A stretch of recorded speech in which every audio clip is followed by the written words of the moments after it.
American leadership, long the bedrock foundation for the greatness of our country. It's what we've always prided ourselves on. We've had some great statesmen throughout our history, some great leaders, military, political, even, and just in industry and all kinds of other ways. It's always been great leadership that has really symbolized what is great about America. And one of the reasons why we've been this shining light on a hill, a city on a hill, and why we've been the beacon for so many around the world, because they see the morality of the United States, the conditions upon which they share prosperity for other people, the willingness that we've had to sacrifice on the behalf of others for their benefit, and the way we have rallied the world behind democracy or so many good ideas, and especially the weak, that we've lifted them up and defended them when nobody else would. That's been the hallmark of really what's made America great. That right now is in tatters. And in fact, our activities and our actions in the Middle East right now that the administration is following, and I would just say the president, but it's much more than that. It's really across the board, is just absolutely in shambles, because we are forfeiting leadership and credibility and reputation that we have spent literally generations building. And if these things don't get stopped and checked very soon, the consequence and the cost to us could be irreparable. It may even take decades, generations to recover from. And even if we can, if we don't check this slide quickly, we may never recover to the full level that we should be able to get to. The thing that we have earned from, almost the last century, plus more than the last century of leadership that we've shown, genuine, good leadership with positive outcomes for many peoples. Now, this is not to suggest that we've ever been innocent or perfect in the way we've done it. We haven't. We've made some egregious mistakes. You've heard me talk about and write about these things for decades. I've not shied away from calling things out when we've done things poorly. But it's also true, and I do elevate those, that there have been some things we have done really well. And generally speaking, especially in comparison with others around the world, we've done a really good job of leadership in the past. But right now, what's unfolding in Israel with the Israeli-Hamas war and our reactions to it is threatening to undo so much that we have done, specifically in the Middle East, but even at large, because it has ramifications that echo outside of the Middle East. Let me show you a little bit of what we're talking about today. So now this is something that's been ongoing, but here's a really good illustrative point. We're going to start on February 25th, where Benjamin Netanyahu was on American television talking about what his next levels of plans are. Once we begin the Rafah operation, the intense phase of the fighting is weeks away from completion. Not months, weeks away from completion. And that is, we've already destroyed 18 out of the 24 Hamas terrorist battalions. So we have and 4 of them are concentrated in Rafah. We can't leave the last Hamas stronghold without taking care of it. Obviously, we have to do it. But understand, too, that I've asked the Army to submit to me a double plan. First, to evacuate, to enable the evacuation of the Palestinian civilians in Gaza, and obviously, second, to destroy the remaining Hamas battalions. That gets us a real distance towards the completion of our victory. And that we're not going to give it up. If we have a deal, it'll be delayed somewhat, but it'll happen. If we don't have a deal, we'll do it anyway. It has to be done because total victory is our goal, and total victory is within reach, not months away, weeks away, once we begin the operation. Now, you may recall late last year, we've been covering this from the outset, but there was an issue where President Biden, early in this, actually like right away, said, "Hey, a 2-state solution. That's where this has to end up." And all of this mess that's happened since October 7th and the spike in violence, we need to get that taken care of. Israel needs to respond to the terrorist attack that took place against them, justly go after those who committed it, but it still has to center back on a 2-state solution. And you saw Netanyahu dance around that, but not say anything at first that he was willing to do that. Then later on, he got even more emphatic and just said, "Yeah, we're not going to do that. We're going to go from the river to the sea. Everything is going to be ruled by us." Biden continues to say, no, we need a 2-state solution. Then his ambassador to the UK, in one of the more infamous exchanges that we put on here a few times, where she was point blank asked by the reporter, he would not allow her to not answer the question, kept circling back to it, and finally in aggravation and annoyance, she said, absolutely not. There is no way we're going to do a two-state solution. Now, you would have thought, okay, that's going to cause some problems here. Now the United States is going to bow up a little bit because we've been saying two-state solution, and we're giving you literally plane loads almost by the day of ammunition, weapons, intelligence support, all kinds of things that you need to run and sustain a war. We've been given it with no strings attached. Now then we're going to stand up and we're going to say, okay, strings attached, except we haven't. So the president of the United States says one thing, the leader of Israel ignores it and says, we're going to do whatever we want to do. Now, in that clip I just played you on the 25th of February, you saw him say, we have a double plan to go into Rafah, and also to make sure that there's, the civilians are taken care of, and that there's a plan, a resource plan to go through about where they can go, how they can be resourced, etc. Well, on Tuesday of this week, General Ryder, the spokesman for the Pentagon, says, yeah, not so much. Secretary Austin mentioned the need for a credible and implementable plan for any operations in Rafah. Can you say whether he did present the plan? We have not seen a plan yet from the Israelis when it comes to Rafah operations. Okay. Netanyahu, right there on American television, says, I've got a double plan. And now the leader of the Pentagon says, yeah, we haven't seen any plan, double or single. There's no plan at all. So you can see over and over, Netanyahu is just ignoring the United States, and there's no consequence. They keep getting whatever they want. They keep doing whatever they want. Now, I'm going to show you a few excerpts of Ambassador Chaz Freeman, who we've had on this show several times, talking about the consequences to this. Because right now, it's looking like we have no agency in this, as though we're almost like an ATM or an arms depot that they can just send orders to. The Israelis can send orders to, and whatever we say is just like blah, blah, blah, give me more of this, and then we do it no matter what they do or say. But as Chaz Freeman points out, there's a cost to this for America. Our complicity in genocide, which is what this is. There's no mincing words anymore about this. If you doubted that, look at the so-called Flower Massacre. As though the Israeli Defense Forces couldn't wait to let people starve. They had to shoot them before they died of starvation. This is not seen internationally as anything but a horror. And we are complicit. And this spills over to issues like Ukraine. Why should anybody support us on Ukraine if we apparently have the double standards that we do? We're against Russian abuses of human rights in Ukraine, as we should be, but we don't care when they're inflicted on Palestinians. It doesn't affect our behavior. See, one of the main reasons that the United States has been able to influence events around the globe has been, we got to call it what it is, our sheer massive power, economic and military. So let's not pretend otherwise. But it also has been significantly undergirded by the moral authority that we have, at least periodically have. Let me not oversell that either, because there's always been an undercurrent to that, which has not been as genuine as it had been. But there at least was a measure of it, that we had the moral authority to say, hey, you can't do this, you should do this, and we don't want to see this. And especially when you're talking about people being killed and murdered and slaughtered.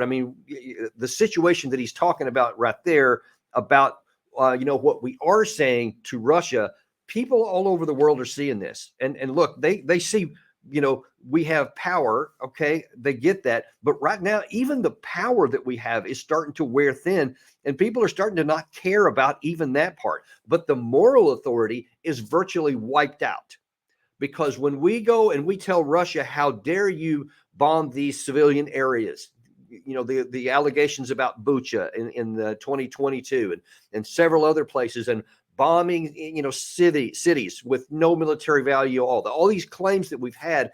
And we say, President Putin shouldn't do that. And we say, yes, he should go before the Hague. And actually, they have a warrant out for his arrest right now. Well, when they see us then turn a complete blind eye, and I mean a complete blind eye, to when one of our friends is doing orders of magnitude worse. And that's not a hyperbole, folks, because look, the fact is that the total number of civilian innocent people killed in Ukraine after more than 2 full years of full-scale war over an entire country in Europe is less, a lot less, than what has been killed in 5 months of the war in this tiny little Gaza Strip. It's shocking by any capacity. And so when we send there, and some of our biggest leaders, I've seen them both in the Pentagon and in the White House and in some of the congressmen, they make all these heartfelt pleas of umbrage and how dare they do this, and then not a peep out of most of them. There's been a few. We had Bernie Sanders on yesterday. You showed with some of the things he says, but those are minor and few and far between. There's nothing. And it continues to get worse. And one of the operational questions that we need to explore here is, what kind of advice is the president getting? Who is telling him what he should do? I mean, even before he makes these decisions, these things that we've shown on television keep happening, you got to wonder who has his ear. Chaz Freeman addressed that very issue. Whether the president is in fact getting sound military advice is a real question. Every indication is that he's surrounded by, put it mildly, sycophants, people who tell him what he wants to hear, not what he needs to hear. We saw this in the run-up to the fruitless search for WMD in Iraq, where George W. Bush didn't want to hear anything that contradicted the advice of his senior advisors, which he'd bought into, that there was WMD. And Saddam is a bad guy, and we got to get him out of power. Is there any evidence that Mr. Biden is receiving sound advice from the chairman of the Joint Chiefs, from military advisors, or is he the prisoner of this little group of people that he brought with him from Congress? And look, I mean, it's always about, number one, you got to call it what it is here again, too, leadership at the top. It all starts at the top. And if the guy at the top doesn't have his own moral code, moral compass, then whoever he surrounds himself with are probably going to mirror that. I mean, that's one of the reasons why he trusted him in the first place. So Ambassador Freeman there is asking, who his advisors, who's talking to him, but it's the people that he hand selected around him. So the likelihood is that they're giving him the advice he wants to hear. And, therein is your problem. Therein is his problem. But our problem is in the consequence of that, because it is eroding and, in fact, destroying our moral authority that we have to say anything to anyone without getting derision. Look, I'm just kind of checking real quick on some of the comments that are rolling through in here. And look, a lot of them are just like saying, hey, what are you talking about? The United States has been delusional, just lots of negative things in there. And I get it, because even on a platform like the one we have here, lots of people, and we got folks from all over the world, folks. This is not just an American channel here, and they don't like what they're seeing from the United States, and it has a cost. And actually, Ambassador Freeman talked a little bit about that too. And what I'm going to show you after this next piece is just going to make it cringe. The longer this goes on, the less clout influence the United States will have overseas. The fact that Joe Biden feels obliged to take orders from Netanyahu and can't do anything about Netanyahu basically spitting in the face of the United States on the issues in Gaza just keeps funneling more money and weapons to Netanyahu to go on doing what we've told him he shouldn't do. This makes us look incredibly weak. Makes us look incredibly weak. And Netanyahu spitting in our face. Some of you may think, what is he talking about, spitting in the face? What he was specifically referring to there was a juxtaposition of some things that happened last Sunday and on Tuesday of this week.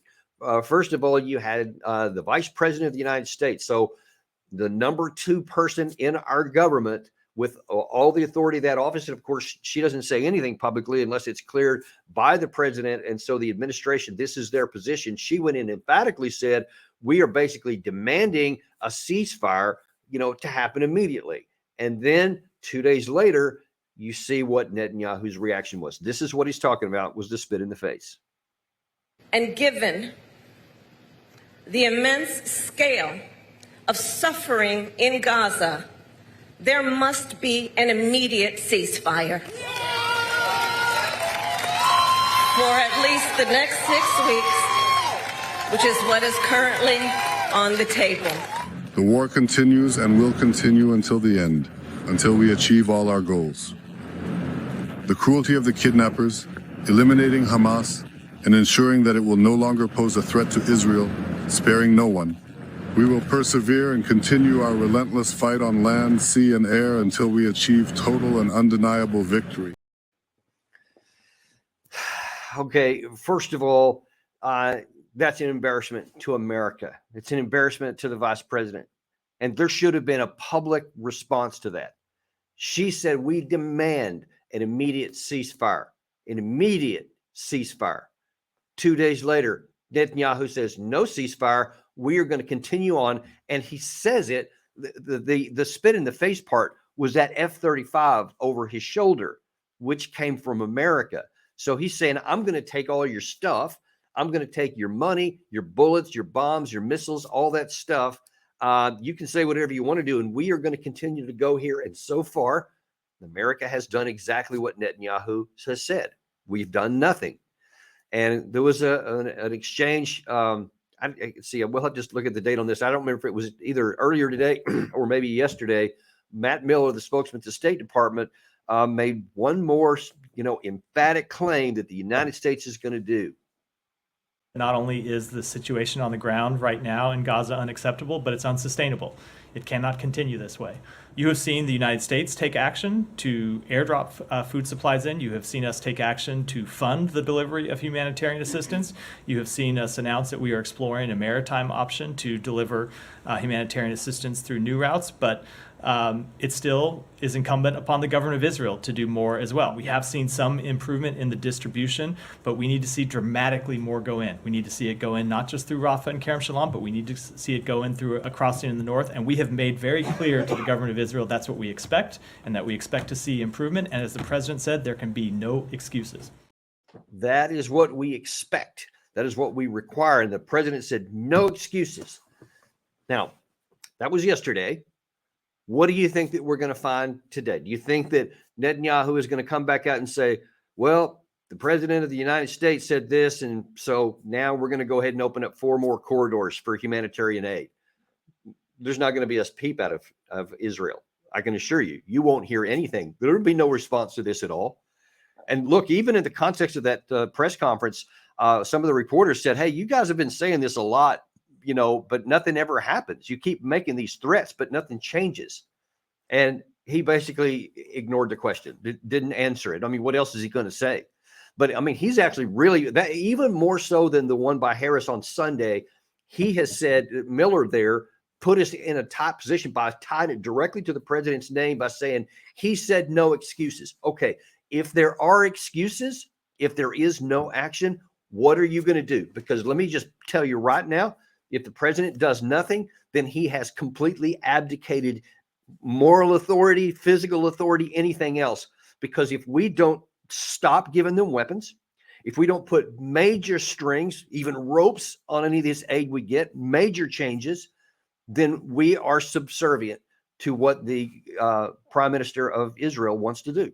That is a de facto reality. That is the truth. I don't care what anybody wants to hear, what you want to call it, what you want to put some caveats. None of that matters. America is completely subservient to what the prime minister, you can't even say Israel, you can't even say the government. It's that one man who is running the show. He's running it in Tel Aviv. He's running it in Washington, D.C. He's running it at the Pentagon. He gets everything he's asked for so far. Nobody's put a stop on anything here. We keep making demand after demand and no change. And of course, who's the bill payer for this? The immediate bill payer. I'm talking about our, continue of problems later on in other theaters, et cetera. But who are the immediate bill payers? Of course, it's the innocent men, women, and children in Palestine. There were 2.3 million at the start of this. We don't know what the actual number is now because so much of the place has been wiped out. There's no telling how many bodies are under a lot of the rubble that's been in these different places here. but the number is extremely high, no matter what it is. And the fact is that because of all the physical damage, that there's no hope for any of these people. Can you imagine for a moment, put yourself in a situation in your life right now, whatever you've got to do today, that all of a sudden it's all over. Your house is wiped out. You're on the run with whatever you can carry.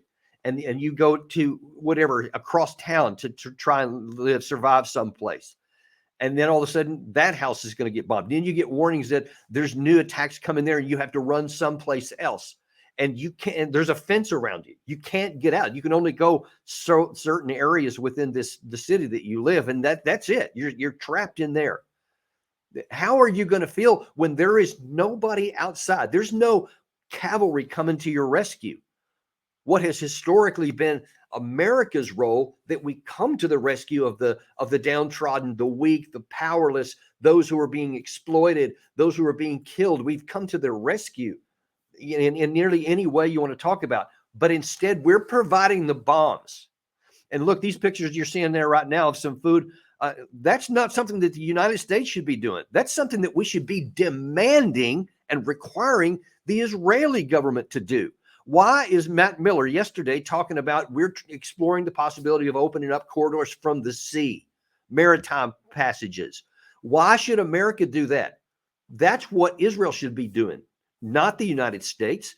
This is their war. This is the people who have lived in their territory. They have an obligation to do this. They have an obligation to do it. Now, those pitiful few drops there makes great video, but it's a drop in the bucket. You're talking 38,000 meals for a population of 2 million people who were desperately hungry. That's not even a single percent of a fraction of one part of the day's meals. So it's great video. It doesn't do anything to solve the problems in there. America could solve this problem by saying, all right, Israel, you're a sovereign in what you do there. We can't make you do anything. We don't have the power, but there won't be one more C-17 plane, military plane, land in Tel Aviv anymore from this moment forward until you make these major changes, until you stop, go on a ceasefire, an immediate ceasefire, and open up multiple corridors and these literally hundreds of food trucks that are waiting out there, that many of them could flood into the place right now, but they're not allowing it. They've actually blocked a lot of that stuff until we say, you will do this or you'll get nothing more from us. That's what needs to happen. That's what needs to happen for the people of Palestine. That's what needs to happen for American credibility. Look, all of this nonsense about, anything besides what the government in Tel Aviv says is attacked, as being anti-Israeli or something like that is stupid. It's immature and it's just stupid. I'm going to call it what it is. It is foolish for America to keep going down that path because it harms our interest. It is destroying our credibility around the world. And it is just eroding at this even sense that America is supposed to be the good guy. America is supposed to be the one that helps out the weak instead of providing the bombs to blow up the weak, which is practically and effectively what we're doing. Again, forget what anybody's words are saying.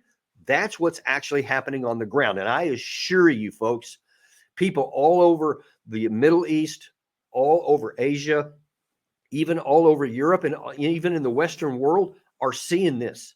Even in the United States, you see there's a growing discomfort with this and a growing anger, even within our own shores. So there is a trend moving this direction, but it's moving too slow. We need to have leadership at the top right now. If they won't do it because it's the right thing to do. I think that's self-evident. That would have already happened if that was the case. So they've got to be pressured into doing it, because if not, like I said at the outset of this, the damage to our country could be irreparable, and it could be a generation or more in duration. Those are what's at stake in the Middle East right now. The proximal issue is stop the carnage and the destruction of the way of life for an entire people, and killing hundreds of women and children every day. Every day. That's the proximate. That's the first thing in here. But the second thing in for our own interest going forward, well beyond the Middle East, well beyond this time, even after this war is done, folks, the things that we do right now are going to set the stage for years and years to come, and are going to cause us more and more problems that's going to take a generation to undo. We need to stop the damage now. We need to stop the carnage in the Middle East right now, and stop the killing of these innocent people. Whatever happened on October 7th, there was a right way to do this. There was a right way that we even do. We hold our own military to a very high standard that makes it very difficult for the military, but it's actually doable to prioritize protecting the civilian population. There is a path to do that. They chose not to do it, and now then we are where we are. But that's what needs to happen right now for everybody's sake going forward. Because the last thing I want to point out here is that the irony is, or the perverseness of this is that the path that Netanyahu himself is taking, that he blindly thinks he's going to total victory, is nonsense. It's absurd. It's dark, because it will have the opposite is being built. Netanyahu, and there's been many reports of this out there, because of his policies over the years prior to this, he helped enable the conditions to fester under which Hamas caused this terrorist event in the first place. He was deficient in how he handled his domestic issues there, which helped the Hamas actually accomplish these horrible things that they did to his country on there. So he's going to have to answer for that, and apparently that's already on the table. He's going to have to answer for that. But he's also going to have to answer for what he's doing now, because what he's doing now is orders of magnitude worse than what he did then, because the anger and the animosity and the hatred for Israel, both inside the Palestinian areas, in the West Bank and the Gaza Strip, and in the region, are getting supercharged way above what they were on the 6th of October, before all this exploded. And so he is building long-term insecurity for his people. So when he makes that absurd claim at the beginning of this, that within weeks, that they're going to have victory and total victory is insanely bad. It's flat out wrong, and he's going to be harmed for it. Now, why should we enable him to harm himself and us and the Palestinian people in the process? Therein is your problem. And that is what America needs to fix quickly. And that is your deep dive for this morning. This afternoon, later tonight, rather, President Biden is going to deliver his version of the State of the Union address from the Capitol in Washington, D.C. At 3:30 this afternoon, I'm going to actually present the real State of the Union, especially as it relates to foreign and military policies, which have direct ramifications for our national security as a nation. We're going to talk about that. Of course, some of the things we mentioned here will be discussed, but there'll be a lot more than that, and you're not going to want to miss that. 3:30 p.m. this afternoon, live from the Capitol in Washington, D.C. And we will see you next time on Daniel Davis Deep Dive.